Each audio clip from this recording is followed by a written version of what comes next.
బుజ్జే నే తొలిసారిగా కలగన్నది నిన్నే కదా. రేయ్ ఓనివరా నువ్వు.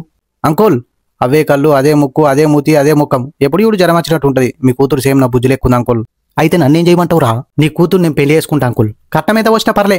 రేయ్ నా వెనక కారు కనబడుతుందా? అవు బ్లాక్ కారు మెరుతుంది. దానికి ఇందేసి తొక్కుతా కొడుక. నువ్వు దొక్కిచ్చినా నా మీదికి లెక్కిచ్చినా ఇచ్చిన బుజ్జైనా పానం. అయినా నీ పెద్ద బుజ్జినే చేసుకోవచ్చు కదరా పెళ్లి. ఇంకేడ బుజ్జి సార్, దానికి పెండ్లై 3 రోజులు అవుతుంది. దాని పెండ్లై నుండి పిసోన్ అయిపోయినా. సూసైడ్ చేసుకుందామంటే సోపతి లేడు, పెద్ద పెద్ద బ్రాండ్లు తాగుదామంటే పైసలు లేవు. నేను రాత్రి 3 బీర్లు తాగి 3 ఎంగమంటే 3 నామాలు పెట్టుకుని వెంకటేశ్వర స్వామి కళ్ళకి వచ్చి అరే రామచందర్ పాగలగానమైన వారా ఈ పెద్ద బుజ్జి పోతే ఇంకో చిన్న బుజ్జి వస్తుంది అని చెప్పి మాయమైండు. అందుకే పొద్దుగల తానం చేసి సెంటు కొట్టుకొని మటన్ కోసం అంగళ్ళకత్తి నీ కూతురు నా చిన్న బుజ్జి కనిపించింది రాజ సినిమాల సౌందర్య లెక్క. అవులే గాని వారా దాని చేతుల పాలడబ్బ కనబడతలేదా? అవు కనబడుతుంది.